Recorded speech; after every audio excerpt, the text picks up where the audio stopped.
Je vais commencer du coup par Horacio, parce que tu es en haut à gauche. Horacio, du coup, tu es le plus espagnol des Bretons. C'est ça. Tu travailles pour OVH en tant que DevRel. C'est ça. Et ta question spéciale, c'est quand est-ce que David va rejoindre ton équipe? L'entretien est pour la semaine prochaine, c'est ça? Non, non, non, pour le moment, à ma connaissance, ce n'est pas encore le cas, mais je continue à recruter des frères, bien entendu. Et on est en train de faire une vraie Dream Team. Donc, effectivement, si vous voulez découvrir le merveilleux monde des Developer Relations et vous voulez bosser avec une équipe de fous, bah, vous n'avez qu'à m'envoyer un petit message et on en parle. Très bien. Shaban, juste après. Shaban, merci pour l'apéritif. Stack Lab nous a vraiment bien rincé. Avec plaisir. J'avais très mal ce matin et Maxime aussi. Parce que en fait, comme la nourriture a beaucoup de goût, on n'a pas senti qu'on buvait beaucoup d'alcool en fait. Alors, qu'est-ce que j'ai noté sur Shaban? Tu es un stacker à fond, stacker forever. Vous faites des off-sites sur des catamarans. Est-ce que c'est correct? Des off-sites? Des hors-sites. Ah oui, oui. Ah oui, oui. Ah oui, oui. Je fais au moins une fois par an. Toi, ton job, c'est Cloud Adoption Enabler. Et alors, du coup, qu'est-ce que c'est les premières lignes dont tu veux nous parler? Alors, les premiers, en fait, c'est surtout ce qu'on appelle les deskless. Donc, c'est surtout ceux qui ne sont pas en face d'un écran. Donc, ceux qui passent l'essentiel de leur temps sur le terrain, dans une usine, dans un entrepôt. En fait, il y a tous les oubliés des transformations numériques. Et en fait, on a tendance à les oublier parce qu'ils représentent notamment 80% des travailleurs devant les 20% qui sont en face des écrans. Et en fait, les ignorer pourrait faire perdre l'efficacité de l'entreprise, les démotiver et surtout finir avec des clients mécontents. Donc, surtout pas les oublier dans une transformation numérique, les travailleurs de première ligne. J'enchaîne sur Arnaud. Alors Arnaud, du coup, tu es le sensei de la practice data chez Hippon, c'est ça? Exactement, ouais. Du coup, chez Hippon, on a une soixantaine de data geeks, architectes, engineers, scientists, et on s'éclate bien à construire des data platforms dans le cloud public. Et tu as 11 posts de publiés sur le blog de Hippon. Ouais. C'est stylé. Que alors ta question d'expert, c'est quoi data mesh en une phrase? C'est le domaine driven appliqué aux organisations d'équipes data. Super cool. En vrai, c'est bien, parce que comme ça, on a l'impression que c'est un truc technique et tout, alors que c'est conceptuel. C'est pas du tout technique, c'est de l'organisation, c'est de la culture. Bah ouais. Alors Mathias, du coup, tu travailles chez ADO. Oui. Moi, j'aime bien. Alors, ceux qui ont écouté le podcast sauront que tu travaillais tu étais chef de projet technique dans les data centers, mais vu qu'il n'y a plus de data center, maintenant tu es ingénieur cloud. C'est correct? Non, un petit peu. C'est correct. D'accord, un petit peu.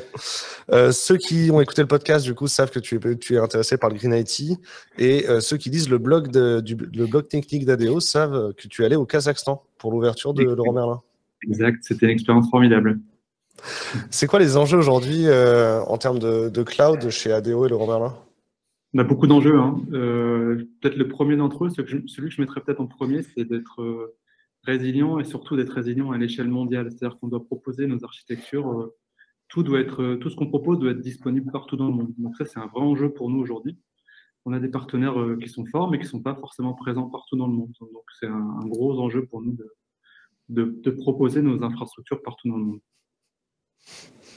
Il y a quelqu'un dans le chat qui a repris mon C correct. Merci beaucoup, Mathias. Je passe donc à Nicolas Maillet. Nicolas, donc tu es le Nicolas de Splunk. Ça fait 10 ans que tu travailles pour des éditeurs dans le cloud. Oui, exactement. Tu es passé par VMware et BMC?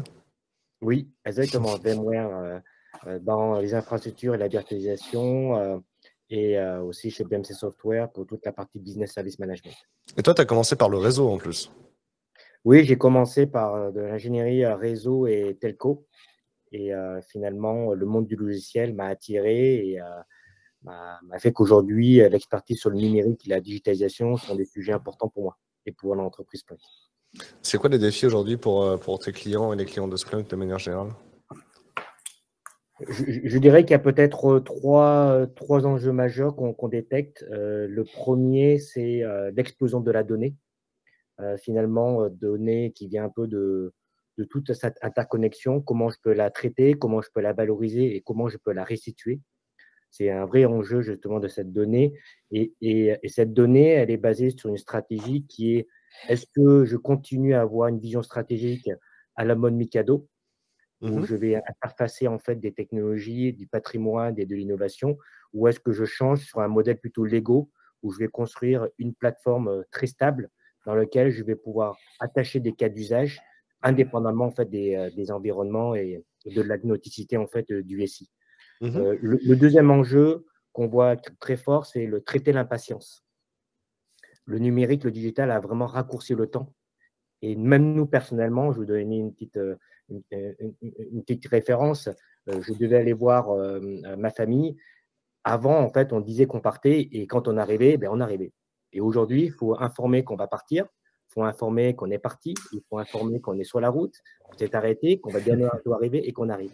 Et donc, cette impatience, en fait, elle a été diluée dans le monde de l'entreprise, ce qui fait qu'aujourd'hui, nos clients, nos équipes doivent être en mesure d'avoir une meilleure prédictabilité et donner de l'information immédiatement. Et ça, c'est un vrai enjeu, l'impatience, d'où les solutions technologiques doivent apporter en fait cette visibilité, d'où la notion d'observabilité comme cas d'usage de la plateforme data. Et le dernier élément, je pense qu'on utilise un terme d'innovation un peu partout, mais on oublie en fait que l'innovation, c'est vraiment un sujet humain et c'est basé sur la créativité.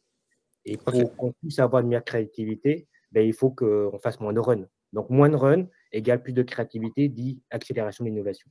Et du coup, moins d'ops, c'est plus de dev? Je pense que c'est un sujet qu'on pourra aborder pendant la conversation. Et hier, je participais à un débat qui était très intéressant sur la collaboration, l'esprit d'équipe. Et aujourd'hui, on utilise un terme qui est travailler avec, alors qu'on devrait travailler pour. Et si on change cette façon de faire, je suis intimement convaincu qu'on sera capable de faire des beaux projets tous ensemble. Super. Merci beaucoup, Nicolas. Philippe? Bonjour, Philippe. Bonjour. Bonjour à tous. J'ai noté que tu étais le directeur des Cloud Engineers, des Cloud Solution Engineers chez Oracle aujourd'hui. Tout à fait. Et Oracle, du coup, aujourd'hui, c'est un cloud provider. J'avais l'impression qu'il n'était pas tellement dans le. Oracle n'était pas identifié particulièrement comme un cloud provider avant. Aujourd'hui, j'ai l'impression de découvrir, vous avez 30 zones, que vous en avez une en France, etc. Qu'est-ce qui s'est passé? Pourquoi est-ce que vous avez pris volontairement le pas tard?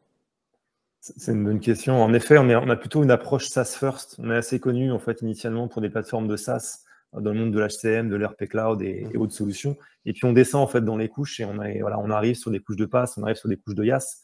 Donc en effet, en toute humilité, on arrive un petit peu après les autres dans la course du IaaS. En revanche, on a des vrais différenciateurs, on pourra en parler durant la discussion, qui permettent justement d'aller consommer des plateformes de cloud, en effet, sur des sujets à la fois Oracle et non Oracle.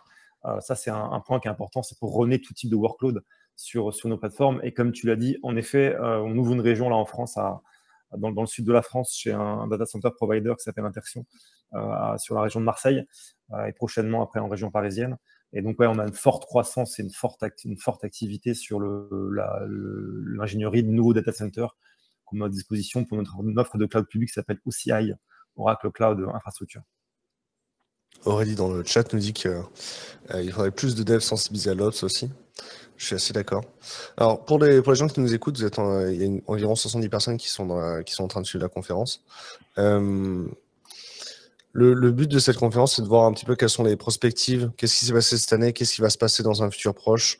Le but, c'est que tout tech qui travaille dans le cloud, dans les entreprises aujourd'hui, soit capable ensuite d'avoir un petit peu soit capable de prendre des bonnes décisions de carrière, il aborde le futur de manière un peu plus sereine. Est-ce que c'est cool? Super. Alors la première thématique, déjà c'est pour une question d'introduction. C'est quels ont été les grands événements pour les professionnels du cloud en 2021 d'après vous? Qui veut commencer? Philippe, tu es le dernier à avoir parlé. Pourquoi si tu veux. Tes événements, ouais. Ouais, les grands événements que moi j'ai vus en fait en tant que cloud provider sont les événements en fait qui font qu'on fait la promotion de nos solutions, on voit nos clients, on les rencontre. Un événement phare, ça a été Big Data Paris qu'on a fait récemment, sur lequel on a eu un point de présence assez important, beaucoup de passages et beaucoup de clients.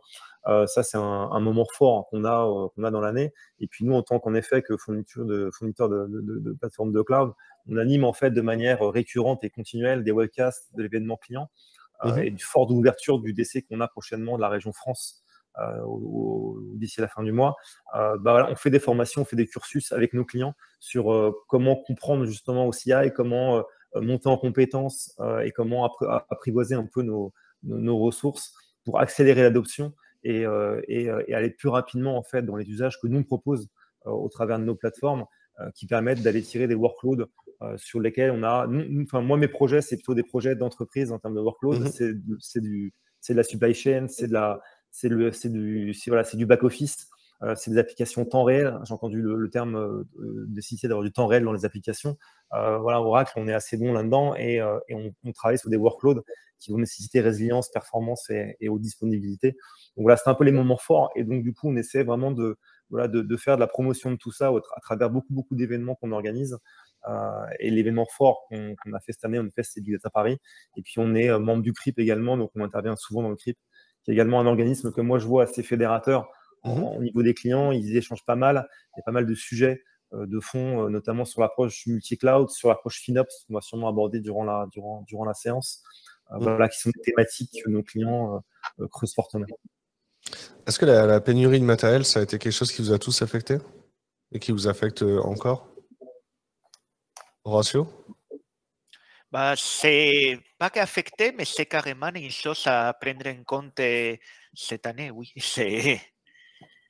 On a des personnes qui s'occupent de s'assurer que ces contraintes de supply chain ne nous affecte pas trop, surtout que nous, particulièrement, en plus, nous, on fabrique nous-mêmes nos serveurs, donc on va directement récupérer les matériaux de base dans tous ces fabricants qui ont des pénuries eux-mêmes. Donc, il y a c'est une contrainte à prendre en compte sur les cours et sur le moyen terme pour être sûr qu'on ne se retrouve pas à court d'un chip, une puce, quelque chose qu'il nous faut pour pouvoir continuer à monter nos serveurs, quoi.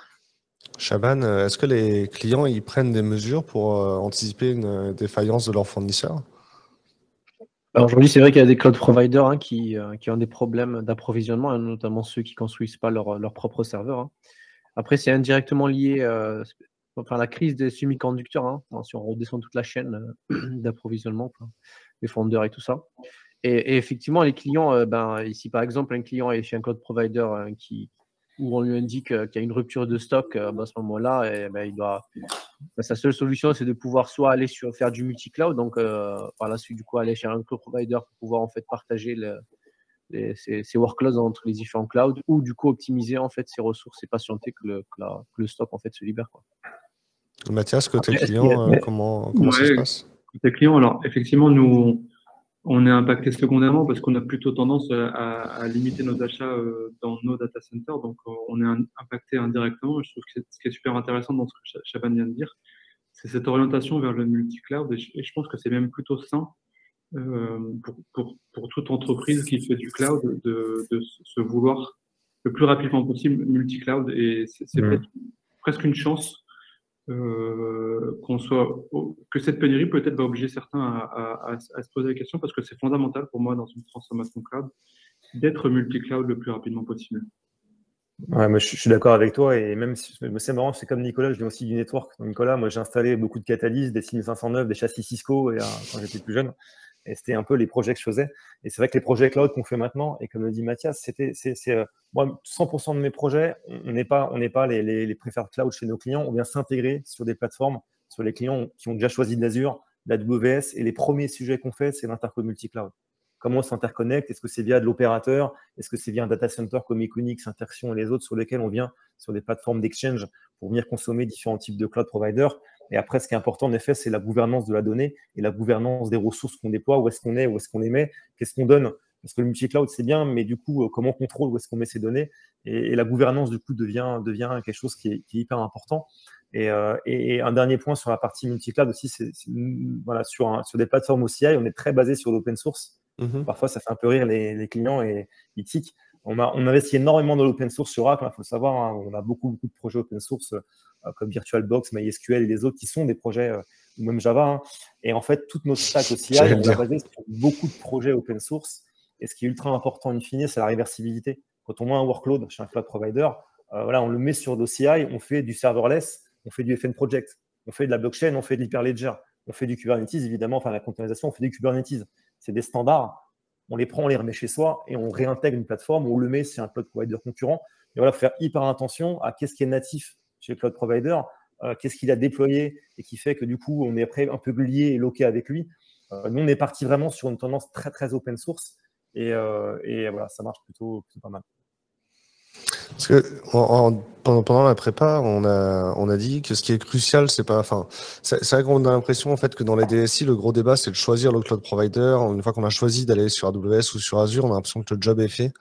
Et Philippe, pendant la prépa, tu disais que voilà, c'est pas ça qui est crucial. Ce qui est, du coup, quels sont les points importants dans la gouvernance IT aujourd'hui? À quoi on doit réfléchir au-delà justement de choisir un cloud provider? T'as mentionné la data déjà? Ouais, la data, et moi, ce que je vois cruellement, c'est comment on va consommer, comment on définit la baseline de consommation pour arriver au plus juste en termes de consommation. Et les projets qu'on a pu faire, moi, je suis chez Oracle depuis 4 ans, 4 ans et demi maintenant.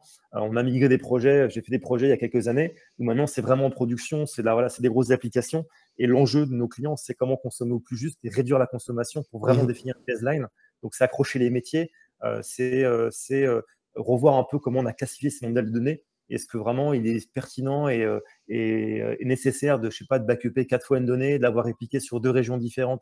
Voilà, tout ça, on le revoit avec nos clients pour avoir vraiment une conso plus proche.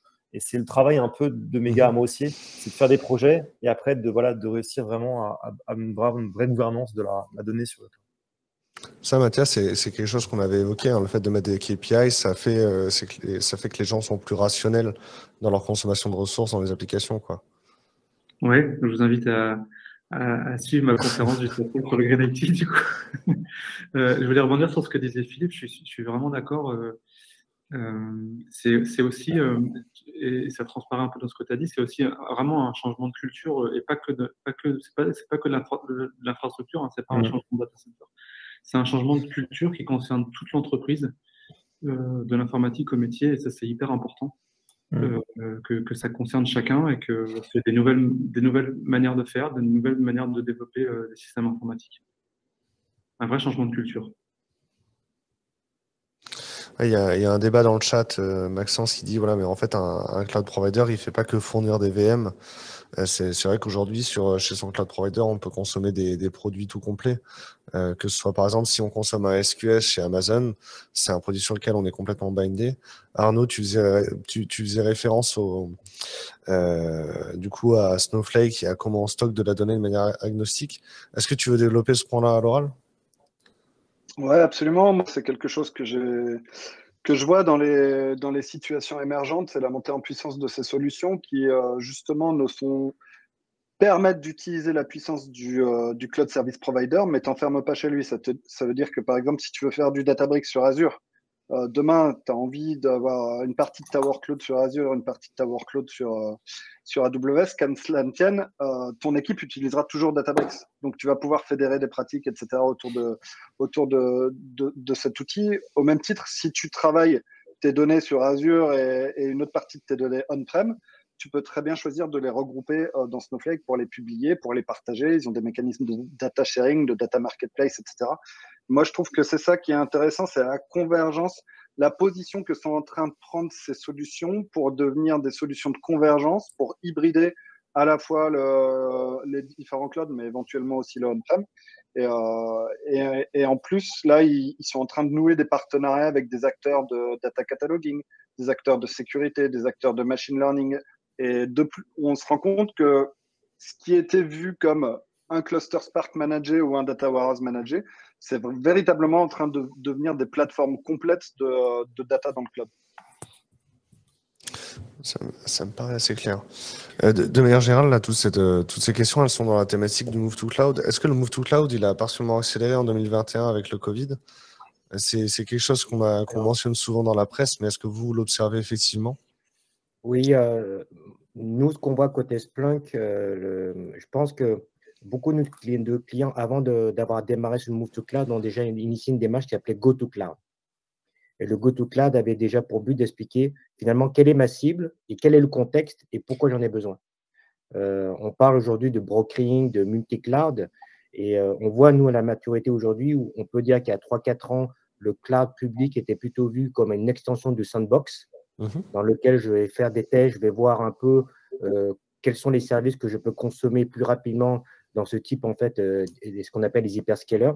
Mais aujourd'hui, le cloud est vraiment intégré dans le SI. C'est-à-dire que le multi-cloud, c'est pas que je vais chercher des ressources ou je vais consommer des nouveaux services, je vais vraiment l'intégrer en fait dans mon processus de bout en bout.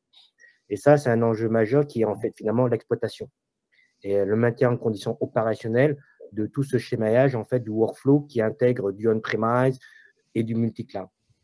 Et l'enjeu aujourd'hui qu'on voit qui émerge justement de cette data, de ce public cloud, c'est tout ce qu'on fait en termes d'innovation, de release, de public cloud, a quand même un objectif unique, c'est de rendre un service à un client.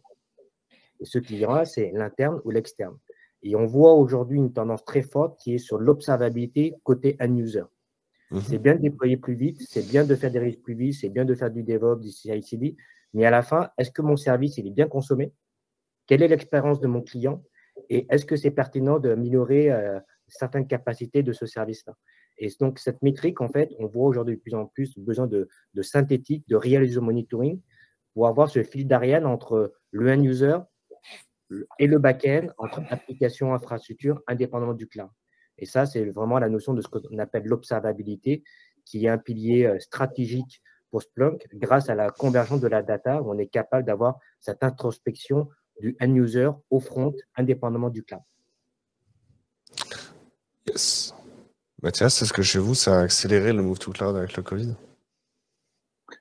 C'était déjà bien engagé chez nous, donc je ne pense pas que ce soit ce soit un élément fondamental dans notre transformation cloud. On avait déjà bien engagé le mouvement et il a accéléré comme pour beaucoup d'autres. Mais pour moi, il était déjà bien engagé. Après, il y avait effectivement ce qui est ressorti des premiers confinements, c'était un besoin d'agilité de la part de nos entreprises. Les entreprises ont fait preuve d'énormément d'agilité au moment du démarrage de la crise et par la suite. Et cette agilité, du coup, on en a besoin effectivement aussi et surtout à l'informatique. Donc, ça s'est peut-être accéléré par ce biais-là. Ouais. Côté cloud provider, j'ai vu deux accélérations. J'ai vu en effet, comme tu dis, Mathias, des clients qui étaient dans le move to cloud et qui l'ont continué. C'est marrant, je ne pense pas qu'on travaille beaucoup ensemble. Mais par contre, il y a des concurrents à toi qui, en effet, en ont profité pour justement lancer leur gros projet de transformation parce que l'activité, malheureusement, a été un peu plus compliquée et ont investi, en fait, dans des gros projets de move to cloud.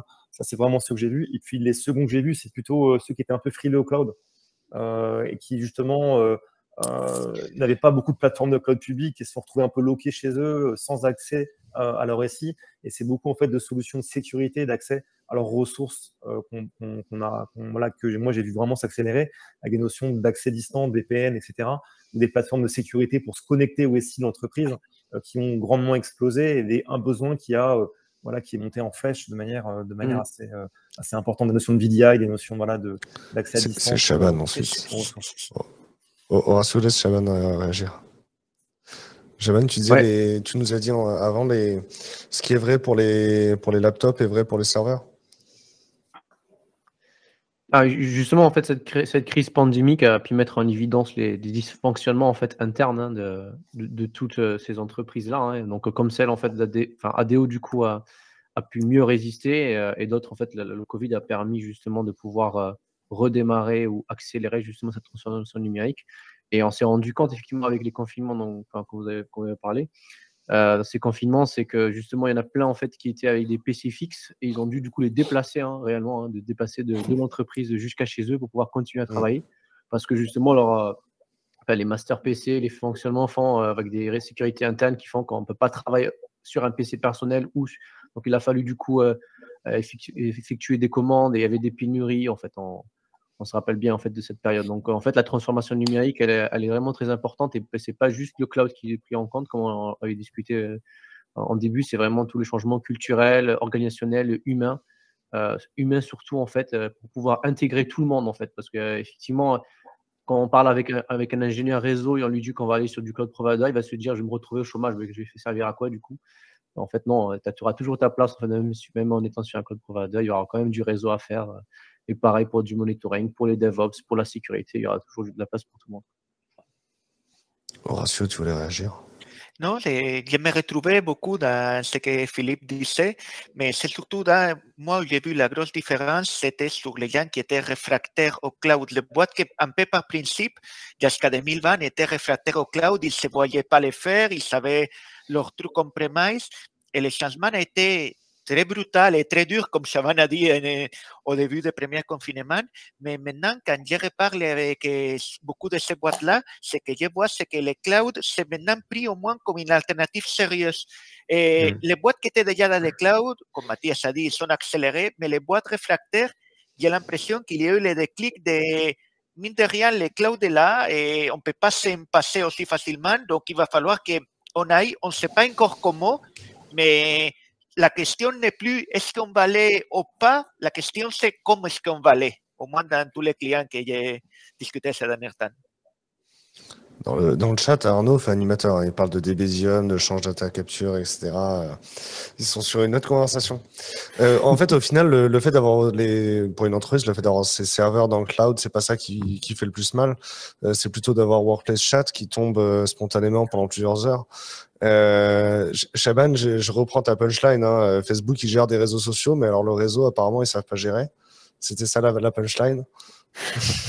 Mais c'est surtout en fait que c'est surtout pas leur métier en fait de gérer des serveurs et des réseaux, hein, comme un vendeur de couches bébé en fait, c'est pas son métier de devoir maintenir des serveurs et faire des patchs en fait, c'est vraiment de pouvoir se concentrer sur son métier qui lui fait apporter de l'argent.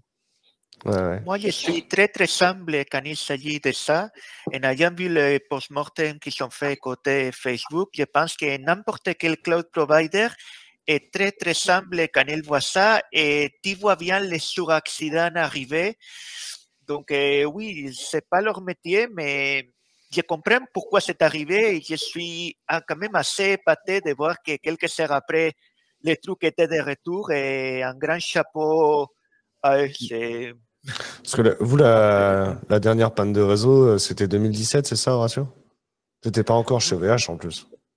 Si, c'est juste avant que j'arrive, effectivement, et c'était gros, mais bon, des pannes, on a tous eu, vous savez très bien, des pannes, des problèmes, des choses, et je pense qu'un de mes premiers réflexes, c'est toujours me mettre à la place de ceux qui sont là et comprendre que ça peut arriver chez les meilleurs d'entre nous avec une facilité énorme.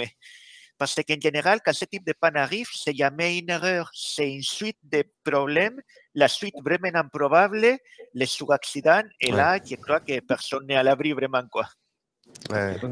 Ouais, du coup, moi, je voudrais revenir sur ce que Shaban disait, sur peut-être l'inquiétude de certains ingénieurs réseau, par exemple. Alors, c'est peut-être contre-intuitif avec le cloud, mais on a toujours et encore plus besoin de tous ces profils-là. On a besoin de eux avec nous, en fait. C'est vraiment des profils qu'on veut garder, qu'on veut même réinternaliser parfois. On a vraiment besoin de tous ces profils-là avec nous. C'est ça, les profils réseau. Enfin, le réseau, c'est quand même sous-considéré dans la majorité des entreprises. On parle des ops, on parle des gens qui font du système, des gens qui déploient du Kubernetes. Mais au final, le réseau, c'est ça. Le réseau, il a été hyper banalisé, en fait, avec les couches que les éditeurs ont sorties avec du SDN, du Software Defined Network pour aller banaliser la partie gestion du réseau. Mais ça reste crucial. Le réseau reste crucial dans les fondations avec les cloud providers pour réussir justement à monter ces plateformes et qu'elles soient scalables à l'infini. Il faut que la gestion du réseau elle soit optimale et il faut qu'elle soit déployée et configurée bien en amont et bien pensée dès le démarrage. Sinon, après, c'est une usine pour la refaire, c'est une usine pour la reconstruire et ça prend énormément de temps. Donc, en effet, moi, je rejoins en effet ce propos-là et les gens du réseau sont hyper importants dans la discussion avec nos clients. C'est clair. Et la sécurité, évidemment. Après, c'est sûr que en fait, si on a les mêmes moyens que Facebook, on peut gérer une panne réseau, une panne de sécurité ou un problème. Mais après, ce n'est pas le cas de tous les ETI, les PME, qui n'ont pas les moyens justement d'avoir les plus grands experts du monde et de devoir gérer en fait les réseaux et les infrastructures eux-mêmes. Pas au même niveau en tout cas que ceux dont c'est le métier. J'ai envie de changer de sujet, de parler de la souveraineté numérique. Shaban, garde le micro. Gaia X, c'était quoi l'intention et qu'est-ce que c'est devenu à la fin? Alors, Gaia X, du coup, c'est un projet allemand initialement. Donc, la France y a rejoint en mai 2020, si je me souviens bien. Et en fait, son objectif, c'est de pouvoir créer une infrastructure de données, donc en forme de réseau, avec un berceau d'un écosystème européen vital. Et en fait, elle a mis tout le centre en fait sur cette donnée européenne, donc souveraine. Et il y a eu justement plusieurs cloud providers et des ESN, des entreprises privées qui ont rejoint justement le cercle de Gaia X. Donc aujourd'hui, personnellement, je ne sais pas encore ce que ça va donner. Donc, en fait, cette année 2021, elle est cruciale, en fait, pour Gaia X. Et en fait, je me demande d'ailleurs, est-ce que ce n'est pas justement un motif d'attentisme pour certaines entreprises pour pas aller vers la transformation numérique et attendre Gaia X, ou est-ce que vraiment c'est vraiment un espoir en fait souverain pour l'Europe, donc on attend de voir ça, d'avoir plus d'informations sur cette initiative. Philippe, Horacio, vous voulez réagir? Oui, pour moi, moi je tiens à réagir parce que d'un côté, nous, OVH Cloud, on est dans les membres fondateurs de Gaia X, et parce que plus particulièrement, l'actuel CTO de Gaia X, Pierre Grandlier, il était dans mon équipe jusqu'à il y a une année, donc on a travaillé ensemble et je le connais bien. Et pour moi, je rejoins l'idée de que c'est un espoir. Par contre, Gaia X, ça veut dire beaucoup de choses. Il y a d'un côté l'association européenne qui a été créée, il y a les déclinations dans chaque pays, il y a une myriade de projets qui se passent dans chacune de ces déclinations. Et là où aujourd'hui, c'est difficile, vu de l'extérieur, avoir une idée claire de ce qui est en train de se faire. En tout cas, ça bouge, les projets, et la partie qui pour moi est la plus intéressante, c'est justement cette idée de fond de proposer un terrain de jeu plus équitable pour les entreprises. Et ce n'est pas seulement proposer de l'infrastructure, c'est simplement proposer un catalogue dans lequel les différents services puissent être comparés. Parce qu'un des problèmes qu'on a aujourd'hui en petit éditeur pour aller sur des appels d'offres, c'est qu'à côté, il y a les grandes boîtes qui proposent des services qui peut-être sont semblables, mais qu'en termes de marketing de parole, c'est impossible à comparer.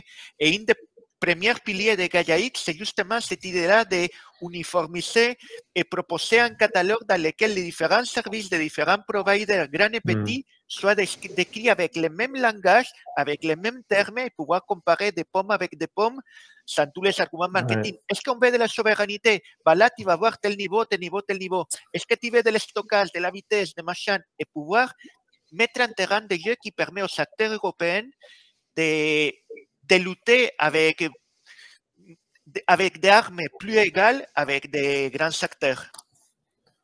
Si je peux juste compléter ce qu'a dit Horacio, je suis valide à 100%. Notre country leader manager là, de la France s'appelle Karine Picard, avait communiqué. Nous, on est membre Day One de la partie Gaia X en termes de participation. En revanche, ce qui est un peu compliqué au ratio, c'est en fait, on a comme chez OVH et les autres, on a une roadmap qui évolue tout le temps, des produits qui sortent et qui évoluent tout le temps. Donc, ce qui est compliqué en fait d'un point de vue européen, à mon sens, mais c'est que personnel, c'est quand tu classifies ces cloud providers et que tu définis les grilles, des matrices. Ok, celui-là a tel niveau de sécurité, tel machin, il chiffre à 13, en transit, en machin.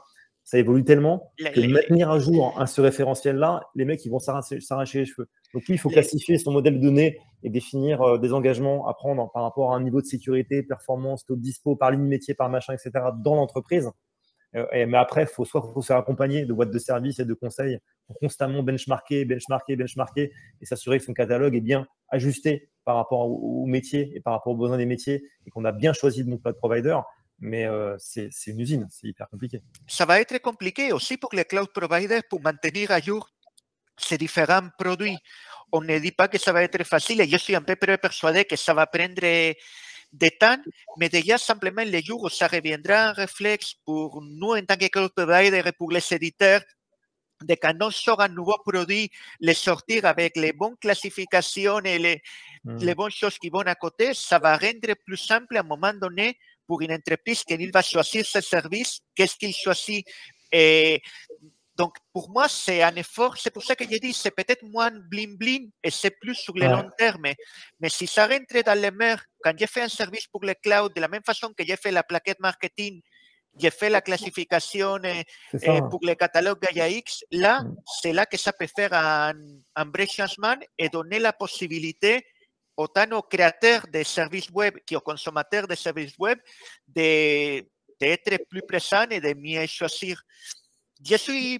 Puis les gens, du coup, ils se limitent en fait parce que Disco, ils disent OK, moi, je veux un cloud souverain, donc je veux pas un cloud américain.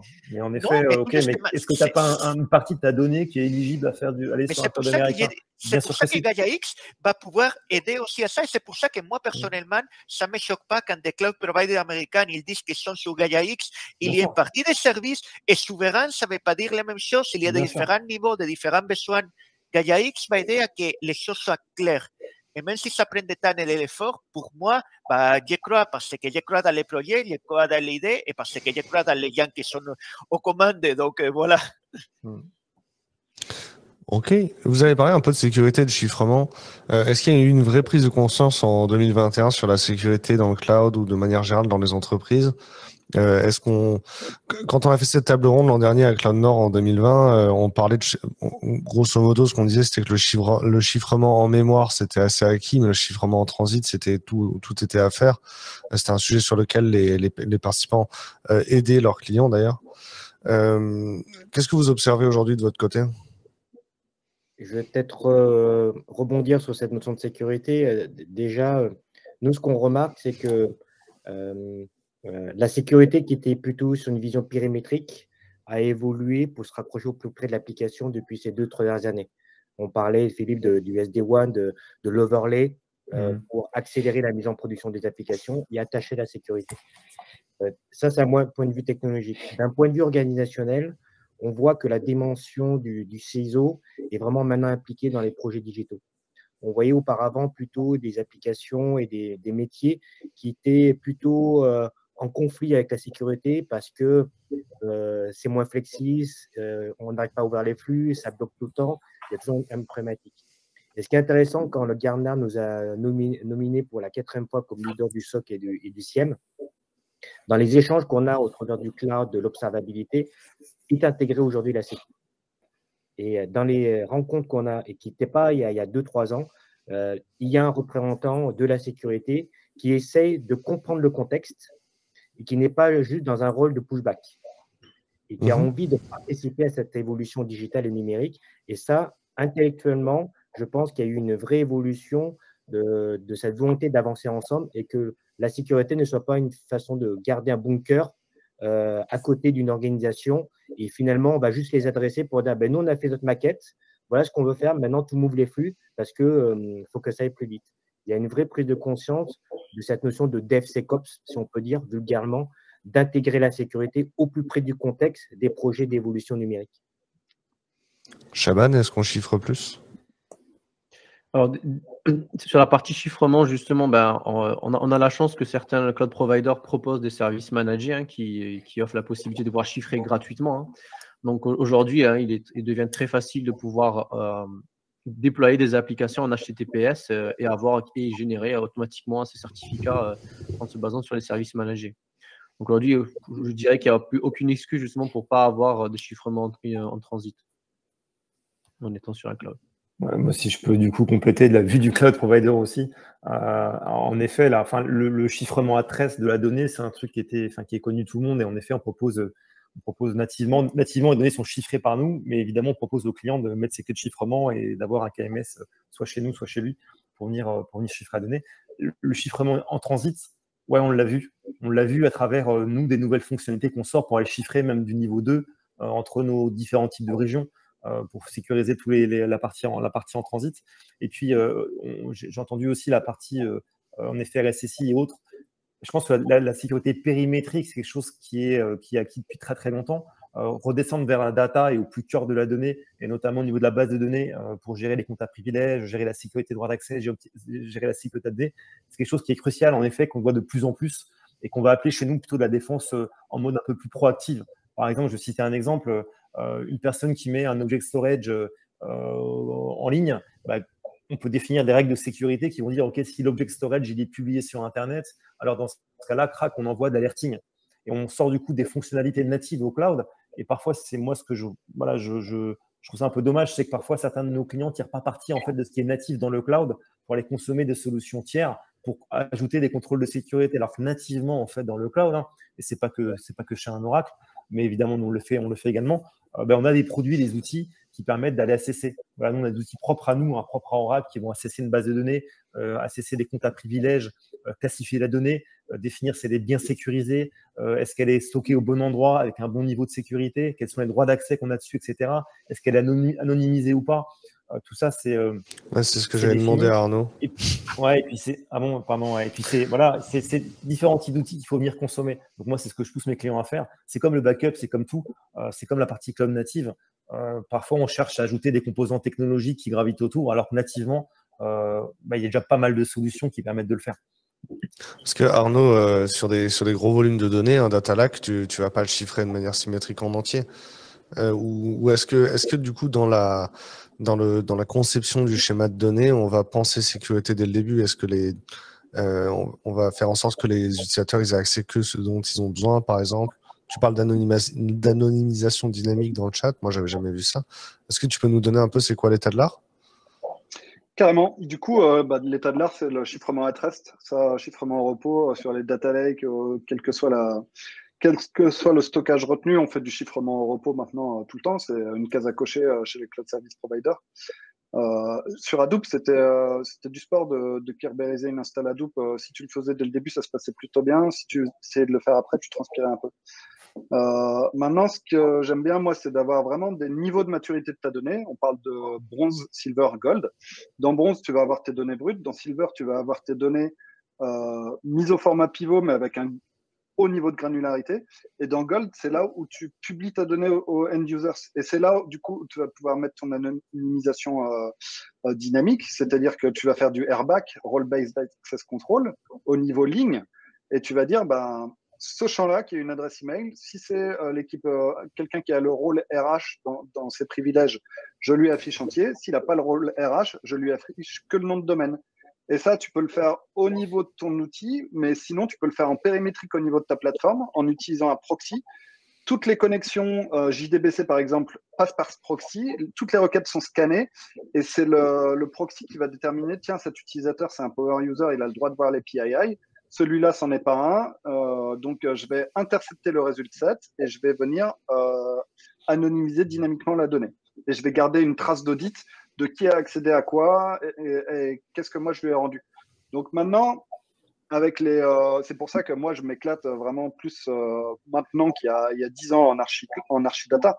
C'est que maintenant on a ce panel d'outils qu'on peut rapidement activer, déployer sur des archidata pour mettre un haut niveau de sécurité, un haut niveau de traçabilité, alors qu'avant sur du Hadoop ou même sur des gros data warehouse, on transpirait pour faire ce genre de choses. Ok. Mathias, tu veux réagir? Oui, j'ai bien aimé, effectivement, je me retrouve totalement dans ce que disait Nicolas tout à l'heure. La sécurité, on n'a pas attendu 2021 pour y réfléchir, évidemment. Et on avait tendance par le passé, effectivement, à travailler sur la sécurité périmétrique en se disant que on serait en sécurité dans nos data centers. Mais ça, c'est plus vrai. Donc, c'est hyper important. Nous, on parle de security by design. Donc, effectivement, la sécurité, elle est en amont avec les équipes projet. On peut aussi s'appuyer sur des produits managés, comme disait Philippe tout à l'heure, des produits managés proposés par nos partenaires providers, par Google, par exemple. Mais on va venir ajouter des choses en plus, des contrôles que nous, on estime importants. On va rajouter des choses... je sais pas, par exemple, sur le RGPD, on va pouvoir vérifier qu'on ne va pas stocker des données personnelles aux États-Unis, par exemple. Donc, on utilise effectivement ces services managés, mais on va y rajouter nos propres contrôles. Est-ce qu'on a fait le tour de la question? C'est bon pour tout le monde? Moi, je suis tout à fait en lien avec ces retours d'expérience, de vos expériences. Et je dirais aussi que je pense que la sécurité, elle est aussi comme l'ESI, elle est hybride. J'aime bien donner l'image où un jour, un expert m'avait dit, finalement, cette notion de château dans la sécurité, on l'a passé à un modèle aéroport, où en fait, il va y avoir plusieurs points de contrôle dans cet aérospace. On va contrôler la carte d'identité, le passeport, le billet, etc.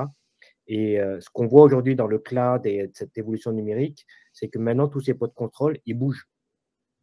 Et donc, on a bien vu aussi avec le Covid que tous ces points de contrôle qui étaient en interne se sont éclatés par rapport au travail à domicile où les gens ont dû se connecter de distance avec d'autres outils. Et la réflexion qu'on voit aujourd'hui sur le marché, notamment sur le log management, qui est cette quantité de data qui vient dans les SIEM, dans les NOC, il faut que je puisse la traiter autant sur des points fixes que des équipements mobiles ou des gens qui sont en mobilité. Et comment, en fait, je peux détecter en amont, avoir une meilleure prédictabilité un peu de ces brèches de sécurité. Ouais. Chaban, tu voulais réagir? Ouais, si je peux terminer avec un seul point, c'est la partie justement les clés de chiffrement. On a eu des clients, par exemple, qui nous demandaient la clé de chiffrement, elle sera sur quelle juridiction? Est-ce qu'elle sera sur une juridiction européenne ou sur une juridiction extra-européenne? Et il y en a certains, en fait, qui se soucient si certaines lois, justement, extra-européennes demandaient à accéder à la clé de chiffrement, parce qu'en fait, la clé de chiffrement, c'est la plus sensible quand on est sur un cloud provider et qu'on chiffre nos données. Et là, en fait, qu'est-ce qu'on a à répondre? Il y a certains cloud providers qui proposent justement d'importer sa propre clé. Par contre, dans ce cas-là, en fait, certains la gardent en mémoire, donc en fait, ils gardent une copie de cette clé. Certains, en fait, vont en fait servir de cette clé juste pour chiffrer d'autres clés, donc ce qui rend impossible de pouvoir déchiffrer nos données qui sont dans un cloud provider avec nos propres données.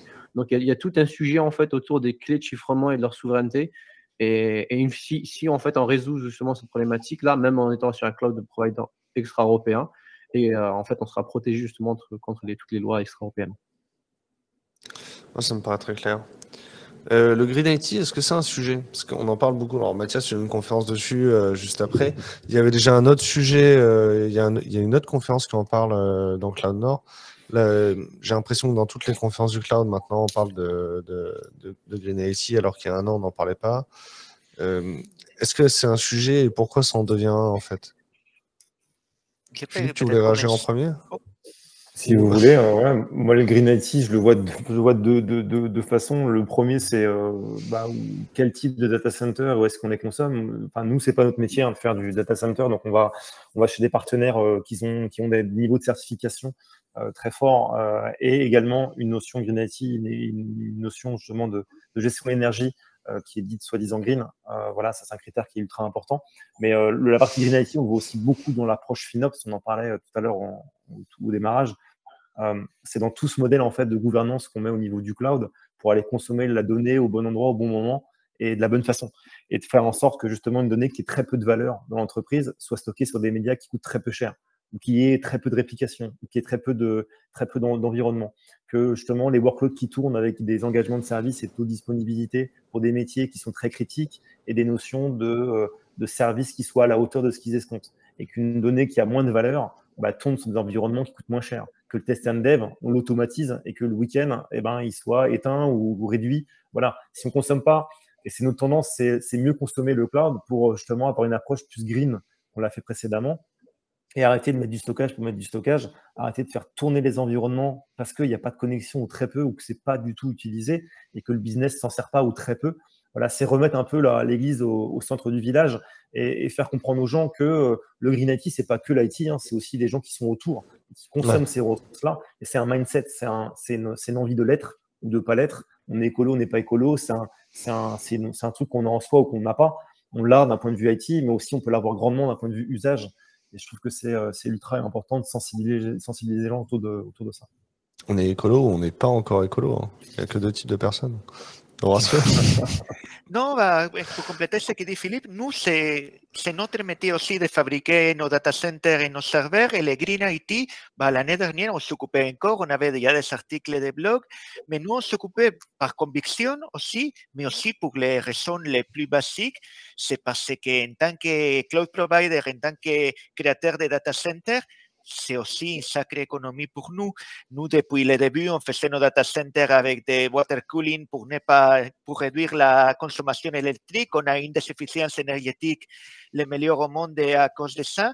Et donc, nous, quand la réflexion est arrivée, est-ce qu'on peut être plus green? Oui, on peut tous être plus green, mais déjà, l'idée, pour nous, ce qui était critique, c'est que être green, ce n'est pas simplement pour se donner un petit vernis, c'est parce qu'en tant que cloud provider, ça veut dire que tu peux être plus efficace, que tu vas dépenser moins d'argent et que tu vas donner un meilleur service à tes clients. Donc, de ce côté-là, ça me semble quelque part hyper logique que la plupart des cloud providers considèrent les sujets green importants par conviction et par des pures raisons bassement économiques, si on peut dire ça. Et par contre, ce qui a changé cette année, c'est que c'est la première année où les clients nous parlent de ces sujets-là. Donc, nous, du coup, on a pu commencer à communiquer parce qu'on avait l'impression qu'avant, oui, l'argument de comme ça, on paye moins à EDF et donc on peut proposer des services moins chers, les clients, ils comprenaient. Mais le côté green, j'ai l'impression que c'est justement cette année la question commence à venir systématiquement. Mathias, tu voulais réagir? Bien sûr. C'est un sujet hyper important. En tant qu'entreprise, on a une responsabilité sociétale à ce niveau-là, je pense. Donc, c'est vraiment un sujet à prendre très, très au sérieux. La chance qu'on a, un peu comme Horatio, je pense, la chance qu'on a, c'est qu'on a nos propres data centers. Donc, c'est un terrain de jeu formidable pour nous, puisque c'est ce que je vais expliquer dans pas longtemps. On peut vraiment mesurer ce qu'on consomme et ce qu'on émet, et à partir de là, mettre en place des actions pour réduire ces émissions. Au niveau de nos partenaires cloud providers, aujourd'hui, je ne parle pas d'Horatio parce qu'on ne travaille pas encore ensemble, mais nos principaux partenaires cloud providers ne nous fournissent pas ces chiffres. Et ça, c'est un problème pour nous. Donc, avec notre expérience, on essaye, on met en place des choses. On est des bricoleurs, tu le sais. Donc, on essaye, on avance. C'est un sujet vraiment important qu'il ne faut pas mettre sous le tapis et qu'il faut prendre à bras le corps, c'est important. Et simplement un truc que peut-être ça peut être utile pour d'autres. Nous, dans la démarche, on a travaillé avec des chercheurs de l'INSA et de l'IRIA, je crois, qui sont des projets super intéressants. Et justement, en tant que bidouilleur aussi côté data center, et il y a plein de projets de recherche aujourd'hui pour mieux mesurer qu'est-ce que c'est vraiment ces consommations-là, pouvoir donner plus de détails et pouvoir ensuite non seulement les prouver, mais aussi voir des pistes d'amélioration encore. Et je trouve que c'est une expérience super intéressante. Il y a beaucoup de recherches qui se font actuellement et pouvoir travailler, lorsqu'on a des data centers, pouvoir travailler main dans la main avec les chercheurs pour aider à tout ça, c'est carrément bon pour tout le monde. Je pense, Horatio, le reproche que fait Mathias, enfin le reproche qui est fait de manière générale à Azure ou à GCP, c'est qu'ils se contentent de dire qu'ils ont compensé leur impact CO2. Mais ils n'expliquent pas non plus, genre dans le processus, combien ils en ont émis, combien ils en ont compensé. Ça a un impact quand même, Sur ça, même je ne s'il est peux pas compensé. te parler parce que moi, je sais ce que nous on fait. Ouais, Et vous communiquez sur les impacts directs. Voilà. Nous, on communique et on va communiquer encore plus. On a commencé à communiquer en 2020, juste au moment où on s'est dit, mais tiens, tout ce qu'on fait, ça intéresse maintenant nos gens. Donc, on a commencé à communiquer. On a mis de plus en plus en avant lors des dernières summits EcoEx OVH l'année dernière, on a donné des chiffres, on va continuer à donner. Et en gros, maintenant, c'est les clients qui nous poussent à donner encore plus. Donc, c'est pour ça qu'on travaille avec des chercheurs, on met en place des indicateurs, parce que non seulement c'est important pour nous, maintenant c'est important pour l'ensemble de nos clients. Arnaud, vous parliez de Data Gravity dans le chat. Le fait qu'aujourd'hui, les applications sont dans le cloud, les utilisateurs, que ce soit les développeurs ou les gestionnaires d'applications, ils ont tendance à plus prendre soin des bases de données, les ressources sont limitées. Comment est-ce qu'on remet ce processus d'éducation, comment on remet les bonnes pratiques en place dans l'entreprise? Moi, je pense qu'il faut vraiment mettre de l'énergie sur les utilisateurs métiers, sur les utilisateurs finaux.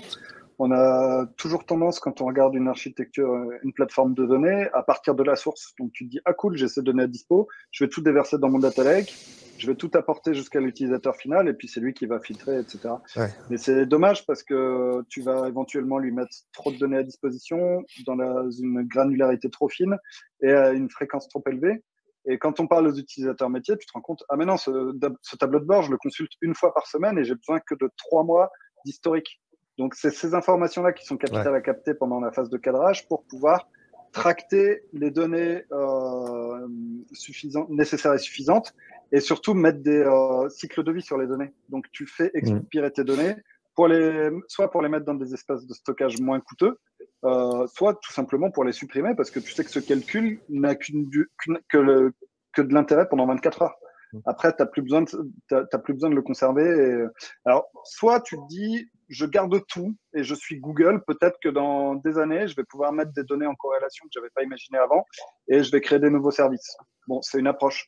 Moi, ce n'est pas forcément l'approche que je préconise, c'est d'essayer d'être frugal dans son approche, de prendre le moins de données possible, les garder le moins longtemps possible, de les stocker de manière suffisamment agrégée, surtout dans les couches d'exploitation, parce que sinon, tu laisses à ton outil de restitution, soit ton API, soit ton dataset, soit ton outil de vise, le soin de faire le filtre, l'agrégat, etc. Et c'est dommage parce que du coup, tu n'as fait que déplacer ta masse de données et tu laisses à la fin du gros compute faire le traitement de tes données. Alors que si tu expliques à ton client que très bien, ce tableau de bord, si tu veux le consulter toutes les demi-heures, ça va avoir tel impact en coût, tel impact en architecture et tel impact en consommation énergétique, est-ce que c'est pas acceptable pour toi de passer à une granularité de 2 heures, à une fréquence de 2 heures? Et ça coûtera beaucoup moins cher, ça va beaucoup moins polluer. Je pense que c'est ça, il faut expliquer les tenants et les aboutissants à nos utilisateurs pour qu'ils aient une approche holistique et qu'ils prennent des décisions en connaissance de cause. Et pas que ce soit juste une espèce de caprice de dire « Ah, bah moi, tout le monde me parle de real-time, je veux que mon indicateur il se rafraîchisse tous les jours. Ouais, mais quand est-ce que tu le regardes? Ah, bah le vendredi matin pour la clôture. » Donc, voilà. Pour moi, c'est de l'éducation. Je pense qu'il y a, moi je suis 1000 fois d'accord, il y a une partie éducation, une partie utilisateur, et puis après tu as la vision aussi data management. Tu vois, là, ce que prône Oracle, et depuis toujours, c'est la partie multimodèle. C'est quand tu parles de Gravity, de data Gravity, en effet, moi ce que je vois chez mes clients, c'est des silos de data, en fait, que les mecs ils répliquent pour créer de nouveaux usages. Et en fait, la vision d'un Oracle et de ce comment on traite la donnée, en fait, sur la partie DB, c'est justement plutôt que de siloter, justement compartimenter ça en cas d'usage, tirer parti d'une base Oracle où le multimodèle, en fait, est natif dans la base. On veut faire du JSON, on veut faire du relationnel, on veut faire du graph, du spatial, on fait tout dans la même base pour gagner, voilà, et en termes de scalabilité, du coup, et en termes d'environnement. Après, c'est la vision d'Oracle, hein. Voilà, c'est une vision Oracle, mais c'est de traiter ça. Et inversement, moi, je suis les clients, des multitudes de stacks qui se déploient, donc des multitudes de DBA, donc des multitudes de process qui montent dans l'entreprise, avec des coûts opérationnels, du coup, qui grimpent, et puis tout tient après sur la tête des mecs qui ont conçu la stack. Donc, full stack versus une base, on dirait, traditionnelle, sous forme de licence qu'on propose. Je pense qu'il y a un juste milieu. Voilà, il y a un juste milieu technologiquement parlant. Je pense qu'il y a un juste milieu entre tout ça. Et puis, en effet, comme tu le dis, Arnaud, après, c'est l'utilisateur. C'est comment il consomme la donnée, qu'est-ce qu'il en fait, est-ce que vraiment il a besoin de tout ça. Voilà, c'est des bonnes questions à se poser pour définir cette bonne classe de service, ce bon modèle de consommation de ces données, avec une approche technologique, selon moi, et puis une approche, en effet, utilisateur. Tes collègues dans le chat ont précisé que les DC Oracle en Europe, ils sont 100% sur l'énergie renouvelable. Ouais, c'est ça. Bah, c'est les partenaires. Mais justement, après, on fournit pas les rapports comme voulait Mathias, mais en fait, on s'appuie sur des gens qui le font pour nous. Après, moi, je peux vous le dire, on a fait des études, nous, pour des grands qu'on a migré dans le cloud, sur lesquels on fait des études énergétiques de move to cloud, dans lequel, en fait, on réfléchit à des consolidations d'infrastructures. OK, le client, il a X machines Exa on-prem, il veut les foutre dans des CS, dans le public cloud d'Oracle. Quel est du coup le gain économique, quel est du coup le gain énergétique par rapport à ce qu'il conserve on-prem chez lui. Mais par contre, ça passe par des études énergétiques on-prem où parfois les clients, c'est un peu compliqué de les avoir parce que c'est des données qui sont compliquées à ressortir en fait des facilities. C'est Nicolas, mais et surtout ces sujets, et j'ai noté la responsabilité, la transparence, visibilité, buzz versus vrai sujet. Nous, ce qu'on voit, c'est que finalement, le Green IT, c'est un vrai vecteur de business pour nos clients. Et notre vie personnelle aussi, on a tendance à aujourd'hui d'aller sur un marché où, quand on voit en fait un label qui est green, on a plus envie en fait de l'acquérir. Parce que la transparence donne envie. On sait la production, on sait l'impact que ça a.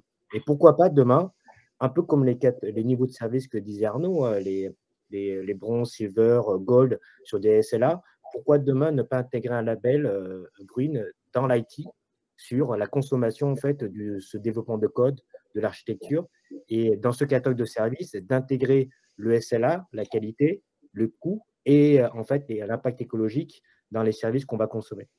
Et peut-être qu'à la fin, c'est donner une visibilité au client final qui va dire, OK, finalement, quand je télécharge une application sur mon iPhone que je consomme, en fait, il y a un petit label qui me dit que cette application qui a été développée a consommé X% en fait, de ressources.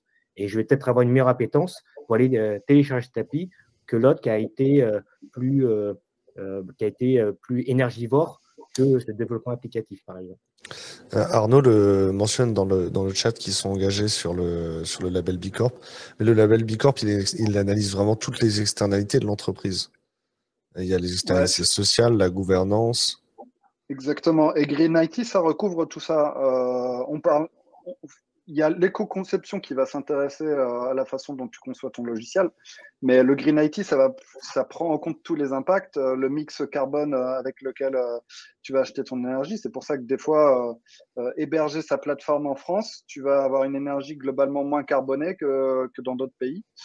Parce qu'il y a moins de centrales à charbon. Et le Green IT s'intéresse aussi à l'inclusion. quand tu fais une application mobile ultra gourmande qui nécessite d'avoir le dernier flagship des grandes marques pour fonctionner, bah, tu mets de côté tous les gens qui utilisent des téléphones de seconde main. Pareil sur la conception de l'accessibilité de tes écrans pour les personnes qui ont des déficiences. Donc, je pense que Green IT, ça doit vraiment avoir cet impact social en plus de l'environnemental et en plus de... faut prendre aussi en compte le matériel parce que le matériel, c'est 50% de la part de la pollution sur un système. Donc, c'est aussi aux sociétés de se dire tout ce que je peux mutualiser, je le mutualise. Tout ce que je peux réutiliser, je le réutilise et j'arrête de consommer à l'envie des choses juste parce que j'ai qu'un clic à faire dans une console pour le consommer, quoi. J'ai l'impression aussi, Arnaud, quand on fait notre veille sur l'éco-conception, que c'est hyper compliqué de trouver des sources fiables. J'ai l'impression que la moitié des contenus sur lesquels on tombe, c'est de l'anthroposophie, l'école Steiner, la biodynamie du numérique, quoi. Comment on fait le tri? Comment on détecte les choses pertinentes ou pas pertinentes? Ça, j'ai pas de réponse toute faite. Moi, j'ai tendance à essayer à me dire que l'éco-conception, c'est souvent des règles de bon sens. Déjà, il y a l'utilisation des ressources serverless. Je trouve que c'est un vrai accélérateur pour l'éco-conception quand tu développes, évidemment, dans le cadre du cloud ou même on-prem. De plus en plus, on va pouvoir faire du serverless. Mais je pense je sais pas s'il y a une règle aujourd'hui qui a émergé, un framework ou un certain nombre de bonnes pratiques qui peuvent te garantir que tu vas être bon dans ton éco-conception. Je crois pas. Shaban, tu veux réagir? Enfin, particulièrement en fait effectivement l'émission de CO2 c'est entre déjà 2-3% en fait de la consommation. En fait, les centres de calcul ils consomment 2 à 3%, enfin c'est 2 à 3% des émissions de CO2, donc c'est l'équivalent du Royaume-Uni. Et en plus de ça, en fait, en plus de l'émission de CO2, là, justement, ce que disait Arnaud, c'est la partie consommation énergétique, hein. Dans tous les cas, en fait, passer d'un centre de calcul privé vers du cloud provider, en tout cas sur la consommation énergétique, on va forcément y gagner.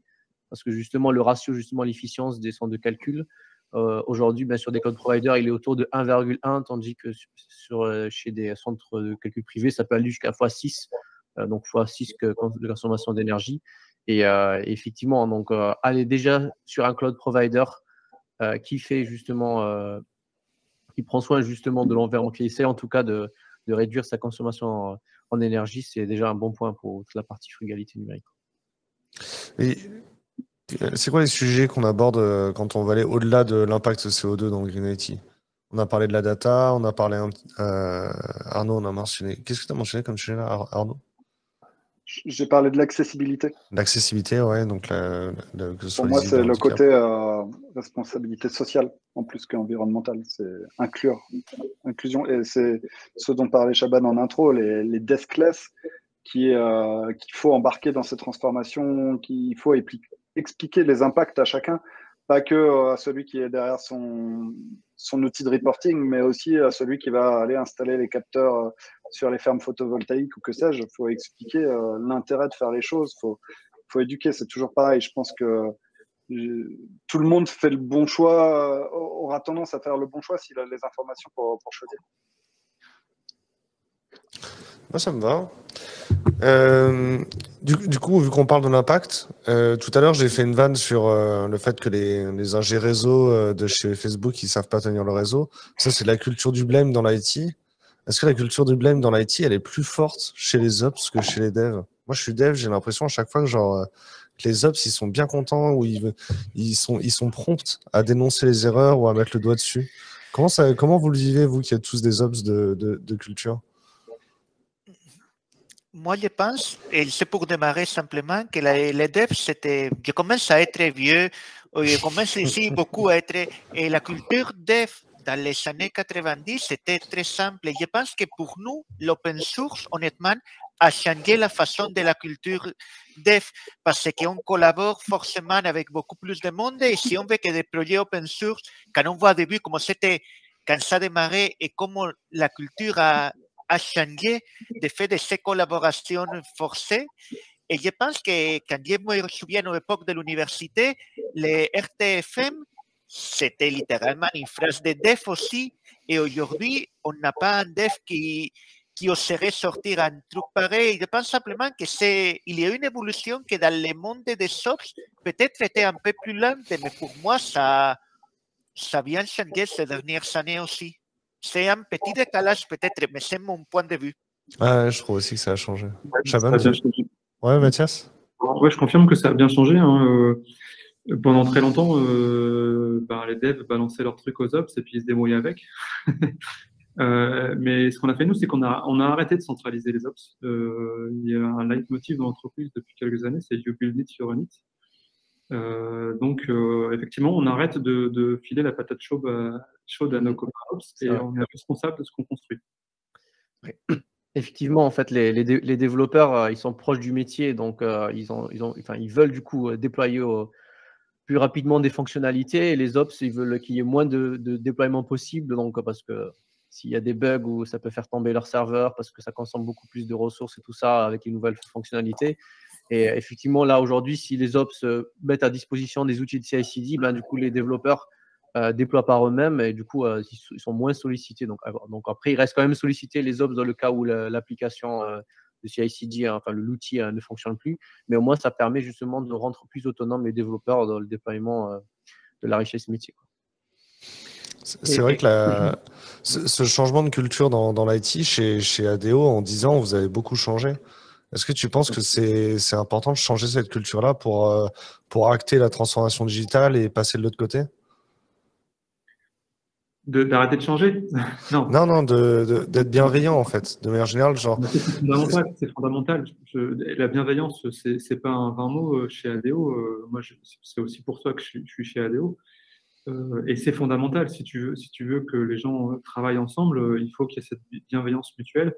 Et c'est ce qui fait qu'on y arrive, c'est ce qui fait qu'on s'en sort ensemble et qu'on propose des choses qui fonctionnent. Et si déjà, nous, les ingés, les techs, on se tire dans les pattes dès qu'il y a un problème, on ne peut pas espérer que le reste de l'entreprise soit bienveillant envers nous, quoi. Ça ne marchera pas. Yeah. Je suis d'accord. Nicolas, tu voulais réagir? Oui, je rejoins tous ces points et je pense qu'il y a un élément fédérateur de tout ça, c'est donner du contexte. Et à partir du moment où on explique, on implique les gens et les gens ont du sens à travailler pour l'autre. Et finalement, dans cette culture un peu du blâme qui était il y a 5-6 ans sur l'IT, les opérations, je pense qu'il y a une vraie prise de conscience que l'échec est fédérateur. Quand on échoue, en fait, on se met ensemble pour comprendre pourquoi et de trouver des solutions. Et je pense que c'est un vrai vecteur de collaboration. Et je pense qu'aujourd'hui, dans les entreprises que l'on voit, il ne faut pas hésiter à dire essayez, testez. Si ça échoue, on recommence jusqu'à arriver en fait au Saint Graal qui va être la mise en production, par exemple. Et ce projet-là, de donner ce contexte, ça fédère les gens, en fait, finalement. Pardon. Et il y a une chose que je trouve que c'est important dans cette idée de bienveillance, Mathias l'a un peu évoqué. Pour moi, le monde traditionnel où il y avait les devs d'un côté, des ops de l'autre, ça créait forcément des barrières à la bienveillance. Le fait qu'il y avait mon équipe si j'étais dev, mon équipe si j'étais ops. Les approches DevOps ont des effets plus bénéfiques qu'il y a, c'est casser. C'est juste ces barrières-là, te rendre compte que les ops qui te disent toujours non, en fait, il y a de bonnes raisons pour dire non, surtout quand c'est toi qui on réveille à 3 heures du matin, et tu comprends mieux l'autre, mais ça crée aussi une bienveillance. Et donc, assez souvent, quand cette bienveillance n'est pas là, il faut chercher pas à dire non, les gens n'ont pas envie de changer, mais à voir s'il n'y a pas de frein organisationnel à que la bienveillance se mette en place. Parce qu'assez souvent, c'est la façon comme tu organises le travail des gens qui te force à te retrouver, entre guillemets, dans une équipe différente, dans un camp différent de la bataille que l'autre. Et en changeant l'organisation, on peut arriver à rendre toutes les interactions beaucoup plus bienveillantes.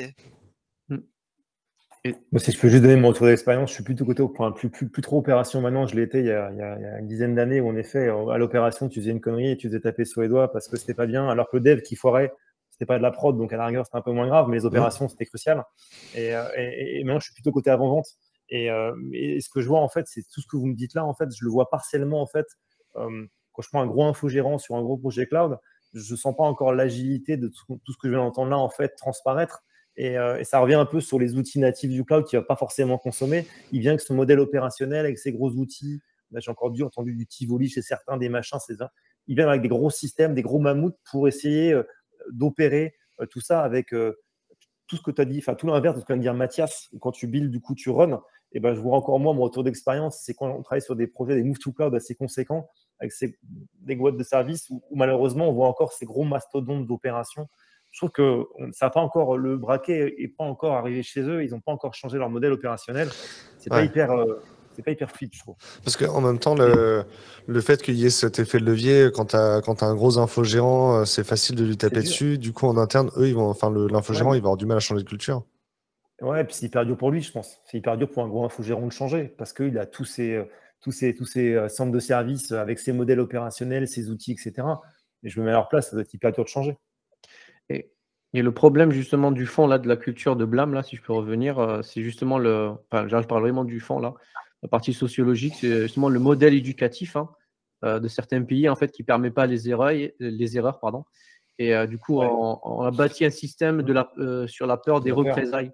Et du coup, les entreprises, en fait, ils reprennent un peu ce mode de pensée. Et du coup, les personnes elles perdent toute envie de créer et de pouvoir prendre des risques. Et c'est là, en fait, où la bienveillance et des solutions en apportant des cultures comme la partie DevOps et d'autres possibilités, des pratiques comme SRE, justement, pour pouvoir améliorer cet échange-là et justement la culture de l'échec, donc tu disais justement Nicolas, qui doit être vraiment dans le cœur en fait de toute transformation numérique et même de l'adoption en fait de nouvelles technologies, c'est vraiment de pouvoir centrer sur la bienveillance et la communication.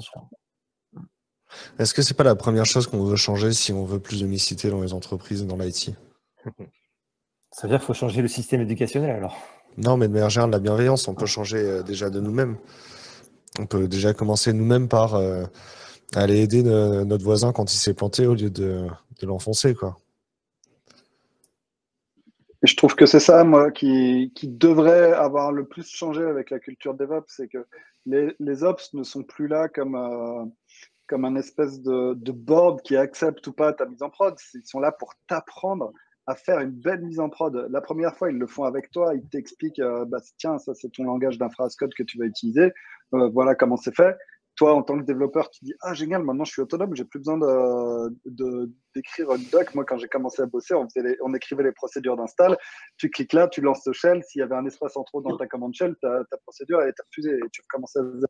Et maintenant, ça devrait être un vrai échange, une vraie collaboration et dans la bienveillance, dans l'accompagnement. Et normalement, si tout se passe bien, ça devient une super ambiance. Et je parlais justement de System Reliability Engineer. C'est des gars, ils sont là pour s'assurer de la fiabilité, mais c'est pas en faisant des choses que les autres n'ont pas fait. C'est en apprenant aux autres à bien faire. Pour moi, c'est ça qui vient vraiment pivoter dans la culture DevOps. Pour moi, notre pilier, c'est finir une fois pour toutes avec certains mythes des rockstars, ninjas, super-héros, développeurs qui donnaient beaucoup plus de valeur au fait d'être un bon joueur d'équipe, au fait de savoir travailler avec les autres. Je suis plus dev que vous, je pense, et côté dev, on est encore beaucoup dans la culture où on a beaucoup de dev rockstar, les développeurs x10, et qu'en général, ils laissent de côté cette idée-là. Je préfère travailler avec des gens qui peut-être ne sont pas aussi super bons techniquement, mais qui savent travailler en équipe, qui savent être bienveillants avec les autres et qui savent que l'équipe va ensemble beaucoup plus loin. Et tant qu'on n'arrive pas à casser certains de ces mythes-là et dès le début à ne pas monter sur un piédestal des gens simplement parce qu'ils sont très forts techniquement, même si c'est des personnes que tu ne voudrais pas inviter à prendre un verre avec toi, on va difficilement arriver à avoir plus de mixité dans tous les sens. Aujourd'hui, pour moi, si on met avant l'effet de non, c'est un métier d'équipe, le développement, les ops aussi, c'est un métier dans lequel les skills techniques sont importants, mais le fait d'être capable d'avoir un bon relationnel, d'apprendre, de collaborer et de pousser ensemble en équipe, tant qu'on n'arrive pas à vraiment changer ça, ça va être très difficile de réussir une mixité, que ça soit avoir plus de femmes dans les métiers, que ça soit avoir plus de minorités ou que ça soit avoir simplement des gens que leur état d'esprit, ils voient l'idée de compétition comme quelque chose qui n'est pas leur idéal.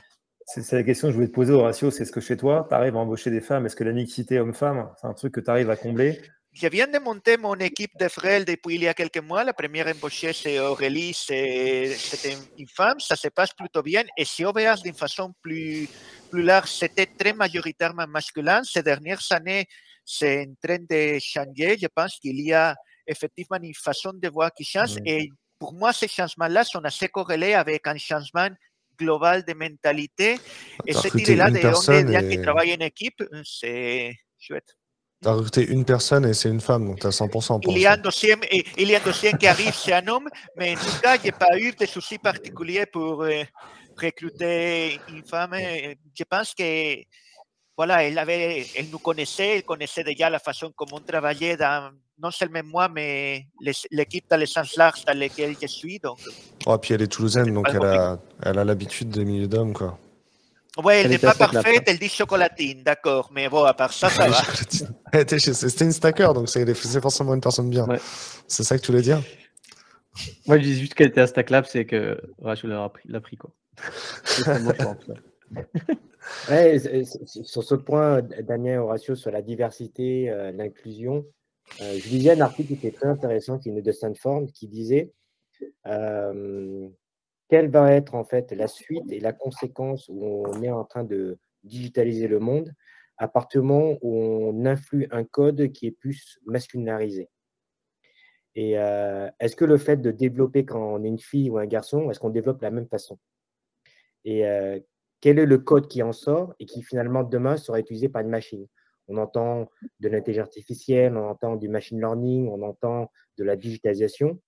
Et est-ce qu'il y a une conséquence aujourd'hui qui fait qu'aujourd'hui, ce secteur de l'IT, du développement et des opérations, où il y a quand même beaucoup plus de garçons que de filles, est-ce qu'il y a une conséquence à la fin de créer en fait un système informatique qui sera pas peut-être, qui ne prendra pas en compte ce côté un peu sensible ou peut-être du développement féminin, d'un point de vue différent? Une monoculture est toujours négative. Si les équipes qui créent les choses sont très homogènes, homme blanc, cis, ou n'importe quoi, et ça se voit de façon, ça se voit comme n'importe qui va ensuite créer des applications et qui n'a pas pris en compte, ça se voit par rapport à l'accessibilité, par exemple, pour sortir de la division de masculin-féminin, ça se voit dans les algorithmes d'intelligence artificielle par rapport aux personnes racisées, ça se voit à plein de niveaux, mais ça se voit à tous les niveaux d'une entreprise.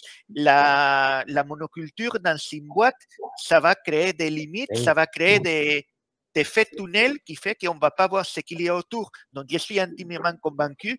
On code peut-être pas différemment si on est un gars ou une fille, mais si on est un homme élevé en Europe, blanc, machin, il va y avoir des choses que même avec notre meilleure volonté, on ne va pas voir. Ouais, des schémas, ouais. Et on a tous des effets tunnels dans notre tête, et la meilleure façon de couvrir un grand angle, c'est si ces effets tunnels se complémentent. Si on est tous pareils, bah, forcément, il y a des choses sur lesquelles on passe à côté.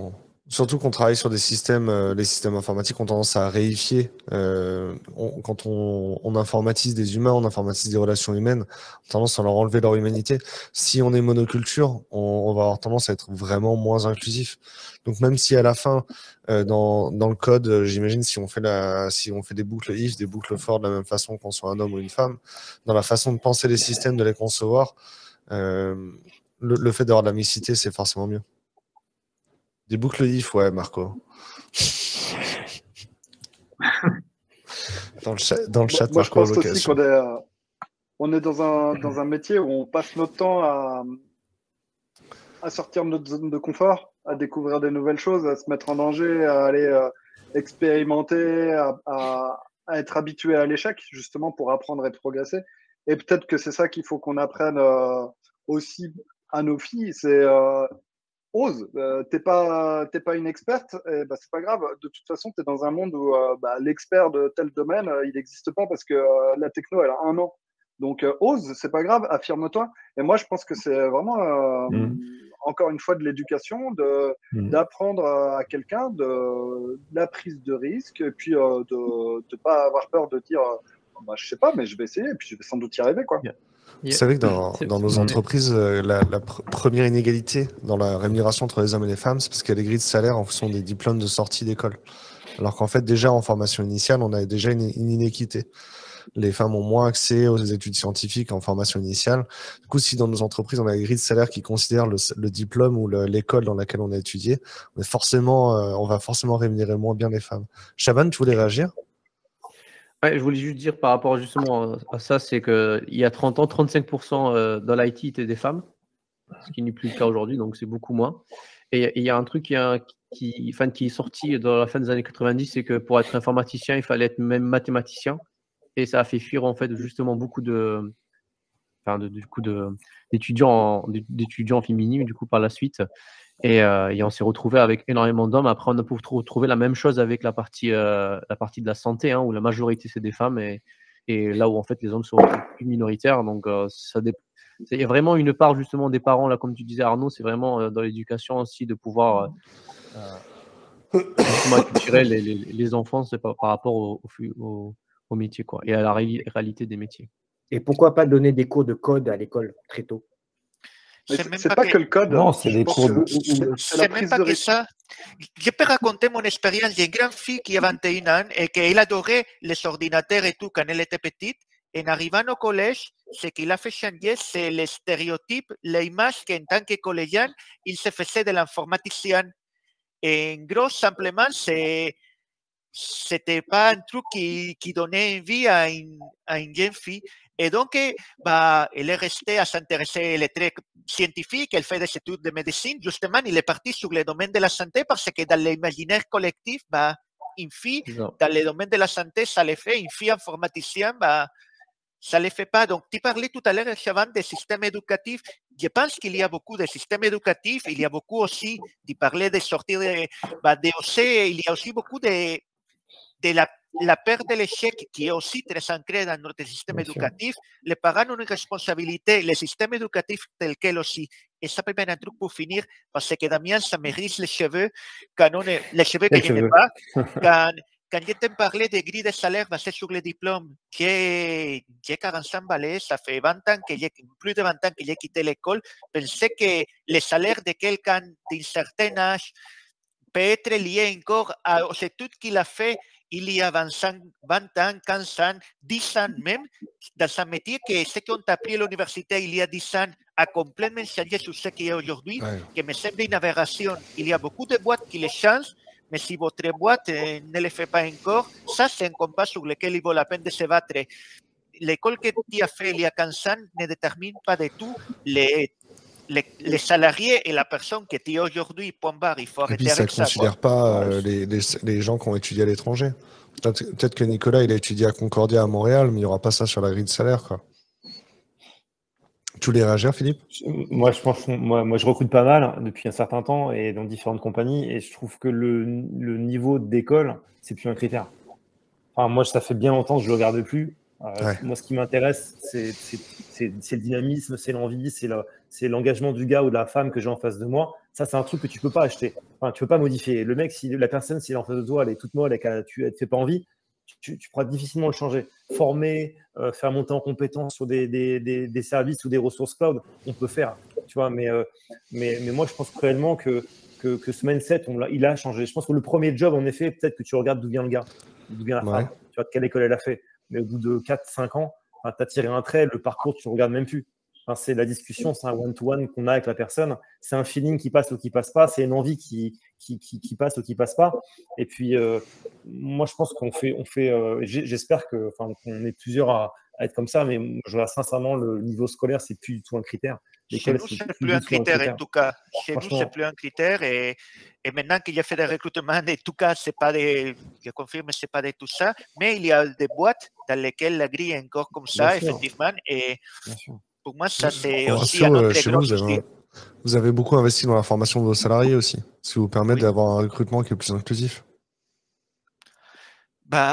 Quelque part, oui, mais c'est même pas que ça, c'est pour beaucoup de métiers qu'on fait, les salariés, la formation idéale n'existe pas, mais surtout, et là je l'ai dit suis intimement convaincu. Comme disait Philippe, c'est beaucoup plus important l'attitude et l'envie que la personne qui est en face à toi a. C'est pour ça que les annonces de recrutement, ils demandent un expert en ci, en ça, ça me fait un peu marrer. Et une personne qui est motivée et qui a les bonnes bases, bah, un mois après, il va arriver, ça dépendra peut-être un mois ou deux de plus, mais sur le long terme, il va réussir beaucoup mieux. Pour moi, il faut arrêter de chercher les moutons à 5 pattes et qu'en plus, c'est aussi une autre barrière à la diversité parce que on dit les femmes, mais n'importe qui n'a pas une confiance en lui-même top, voit une offre de recrutement avec combien d'experts en 25 choses, je ne vais même pas essayer. Donc, c'est se tirer une balle dans les pieds. On passe à côté des candidats qui sont motivés, qui pourraient faire le travail super bien, mais... ça dépend du job, Horacio. Ça dépend du job. Moi, je fais des exercices parfois. Quand tu recrutes dans l'avant-vente, tu as besoin des mecs qui sont un peu audacieux, des gens qui sont audacieux, des gens qui aiment prendre des risques. Oui. Et moi, quand je te dis que annonces parfois, en effet, comme tu viens de le dire, hein, je mets une ribambelle en fait de sujets. Et la première question que me pose le candidat en général, mais comment je peux pas être bon dans l'ensemble des choses? Comment est-ce que vous voyez du coup le training pour monter en compétences? Voilà. Et après, ça rentre dans la discussion. Mais c'est pour aussi avoir un acte de... Mais toi, tu as besoin de gens qui soient dans ce profil-là pour des développeurs, des DevOps. Mettre ces barrières-là, ça va faire que des gens qui sont super bons, mais qui peut-être ne sont pas experts dans la 5e ligne que tu as mis, ils ne vont même pas postuler. Et là, c'est pour ça, si les métiers les demandent, parce que c'est avant-vente, parce qu'il faut que la personne soit extrêmement punchy, pourquoi pas? Mais dans la plupart des métiers de l'IT, le fait d'être plus punchy, ce n'est pas un critère qui va être bon, ni qui va être bon dans l'équipe non plus, quoi. On va devoir libérer la salle à un moment. Je suis même assez surpris qu'il n'y ait pas un organisateur qui soit venu nous jarter, en fait. Oh mince, c'était sympa. Mais alors du coup, je vous lance sur un dernier sujet et je vérifie le programme pendant ce temps-là.